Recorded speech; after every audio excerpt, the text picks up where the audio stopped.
looking after you and the right people telling you were doing a good job, you're going to probably be a pretty good young man or young woman.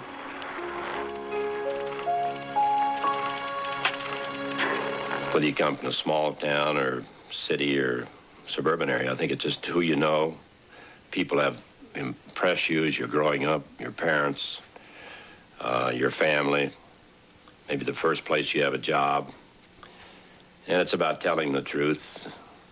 I remember in our household, when you didn't tell the truth, my mother, well, she would find a bar of soap if you used a four-letter word or didn't tell the truth. And you had a long memory of getting your mouth filled with soap. I mean, my mother made all my sister's clothing and patched up ours. I always got the good stuff. I was the older brother, but we were poor by standards, and poor in some respects, economic, but we had my parents didn't finish high school, but they were good people. Bob always said that he learned his one-liners from working at the drugstore, but I really think he learned them from his father. You just learn a lot from people, and they teach you about honesty, doing a good job. That's honesty and Russell. He's never forgotten his roots. We have to be responsible for our own actions. And when I was growing up, we didn't lock our doors. We didn't take the keys out of the car. I mean, all that, I think, just has a cumulative effect. You don't forget where you're from. You don't forget who you are. You know, you're not going to let people down. When Bob Dole was in high school, he ran track and set a record that stood for years. He played basketball and football and very, very well. And then after the war, Bob was so desperately wounded. I remember they brought him home on a stretcher, and it was a long time before he could walk at all. But probably the hardest was, I think, after World War II, sort of getting back on your feet. I spent a lot of time at home, a lot of time in a hospital, a lot of time in the backyard pulling a pulley back there with weights and doing other things to sort of get my strength back. He was skin and bones. His shoulder blades stuck out like angel wings. It was about 11 months, I think, before I could feed myself. I think I could have done it, frankly, to be very honest about it, probably at 8 months, but the nurses were very attractive. Seemed like to me there's no hurry, I'm going to be here a while. The fact that I've had a problem, a serious problem, and I didn't give up, and I overcame it, and I was successful. Bob Dole tried so hard to overcome the results of his wound that he succeeded far more than he would have had he not had that wound. 46 years ago. Now, that's a long time. But who in their right mind would think that today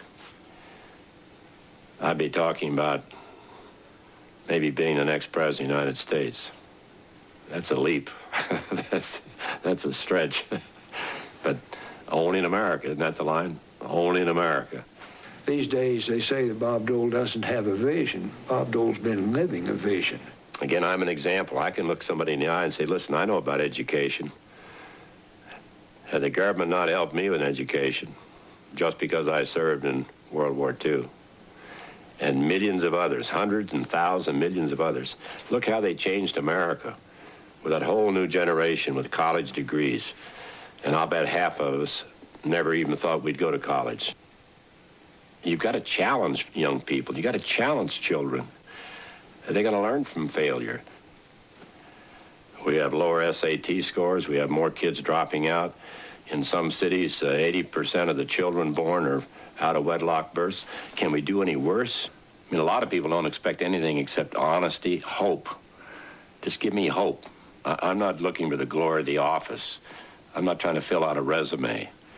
I want to be a bridge from my generation to younger generations, and I want young people to have the same challenges and the same opportunities and succeed as I did. So people know that I'm real and genuine. I don't have anything to prove. I've already done that, except to be a good, strong leader. Bob Dole's popularity as a leader is because we know he's a man of his word.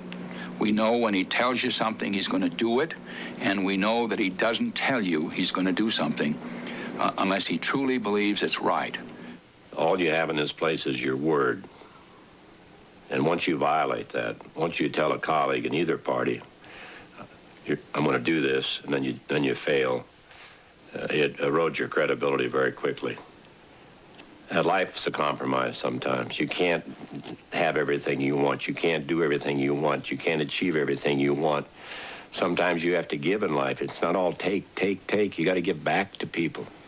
Certainly, he's been very supportive of my career and urged me to continue. Bob just has a real respect for women and developing themselves to their full potential.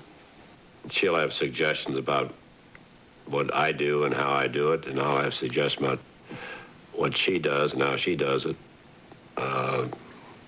I don't have as many about her as she has about me. Oh, come on. So you need a healthy debate. It's competition. It's competition, right? That's what politics is about. It's competition for ideas. Who has the best idea? Not negative, but who has the best idea? Who has an idea that will help somebody or move America, give people hope? It's a matter of philosophy. It's a matter of direction.